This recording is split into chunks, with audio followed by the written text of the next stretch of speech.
Alors bonjour et bienvenue dans cet épisode 2 de mon podcast Comment j'écris ma nouvelle comédie. Alors aujourd'hui, je suis vraiment aux prémices de ma nouvelle comédie. Je suis vraiment au tout début et aujourd'hui, j'ai envie de vous parler de comment j'ai trouvé l'idée de ma pièce. Et le plus dur en fait, pendant ce podcast, c'est de vous dire un maximum de choses qui me sont arrivées dans ma tête, dans mon processus d'écriture, sans trop spoiler en fait ma nouvelle pièce. Parce que si je vous dis tout, vous ne viendrez jamais, à ma pièce et c'est pas le but non plus. Mon but, voilà, je vais essayer de de mixer tout ça et d'être le plus, complet, hein, de vous partager plein de trucs, mais en même temps de pas trop vous spoiler, sinon c'est pas marrant, ni pour vous, ni pour moi. Et donc comment j'ai trouvé en fait, cette nouvelle histoire? En fait, quand j'écris une pièce, tout d'abord, il faut que je sois disponible. Alors, il faut que je sois disponible, alors physiquement, c'est-à-dire que de me dire qu'à un moment, je vais être pendant des heures devant un ordinateur, à écrire, donc à la fin, tu as mal aux doigts, en fait, à force d'écrire et surtout, pour moi, être disponible mentalement. C'est-à-dire que je sais que dans les semaines, pendant des mois, peut-être même pendant des années, lorsque je vais mettre en scène la pièce et aussi la produire, la diffuser, ça va me demander une longue aventure et il faut que je sois vraiment disponible mentalement, c'est-à-dire que, voilà, que je sois motivé, que j'ai vraiment envie, que j'ai pas de très gros projets aussi à côté. Et donc à partir du moment, voilà, où je me sens disponible, où j'ai envie, où je suis motivé, où j'ai pas de très gros projets à côté, je me dis: «C'est le moment». Alors après, s'il y a un gros projet qui arrive en même temps, je peux aussi faire pause, heu, sur cette écriture, donc c'est ça l'avantage. Et une fois que je suis, voilà, dans cette dynamique de me dire: «Tiens, voilà, j'ai envie d'écrire une nouvelle pièce», et il faut que je trouve une idée, bien évidemment. Alors l'idée, moi, je reste pas assis à mon bureau, j'attends pas, je me dis: «Tiens, il faut que je trouve absolument une pièce, une histoire de fou», non, je vis normalement.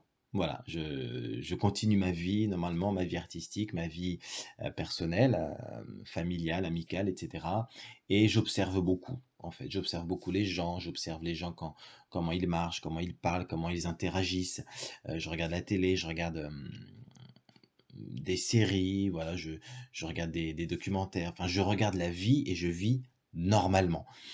Et en faisant ça, des fois et souvent, il m'arrive des histoires, voilà, quand je regarde dans la rue des gens marcher ou discuter, je me dis: «Tiens, ça pourrait faire un type d'histoire par rapport à un personnage que j'ai vu dans la rue, une vieille dame ou un monsieur avec un chien. Tiens, je me dis ça pourrait être une une formidable, histoire de théâtre» et souvent les 1 idées que j'ai sont totalement pourries. C'est-à-dire qu'elles n'ont rien d'original, elles n'ont rien de fantastique, et elles font un peu des histoires, finalement pas terribles. Et très souvent, j'ai plein d'idées, mais 99 de mes idées quand je suis dans ce processus d'écriture, souvent mes idées sont pourries. Donc je le sais, c'est cool et même je me dis, même des fois quand j'ai une idée que je trouve absolument géniale, je me dis que non, là tu es dans le début, tu es un peu dans l'euphorie du truc, ne prends pas cette idée-là. Prends la suivante, prends la deuxième, la troisième, la quatrième, la cinquième et souvent, par expérience, j'ai raison. Donc voilà, je laisse un peu faire les choses, je laisse, la vie se dérouler et un moment, voilà, j'ai un éclair de génie, avec, toute la modestie, hein, bien sûr. Heu, je me dis: «Tiens, voilà, là, je trouve que j'ai un concept sympa, une idée sympa avec des personnages sympas» et je parle de cette pièce autour de moi sur, 2-3 personnes, vraiment pas plus.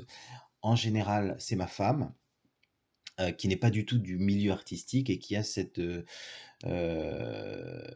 qui a cet avantage-là, effectivement, de pas être dans le milieu. Donc elle saura me dire exactement si, elle aime ou si elle aime pas, ou si c'est original ou pas, elle fait partie de, entre guillemets, «de la moyenne des spectateurs» et qui aiment le théâtre, normalement. Et donc souvent, je lui demande et souvent elle me dit si elle aime ou si elle aime pas, ou en tout cas je vois sa tête directement. Donc voilà comment je me débrouille pour, avoir une nouvelle, idée. Et l'idée que j'ai en ce moment, et que je suis en train de commencer à écrire, alors, je peux pas tout vous dire bien évidemment, mais c'est l'histoire d'un groupe d'amis. Ils sont 4 amis et ça se passe dans les années 1970 parce que dans les années 70, il y avait pas internet.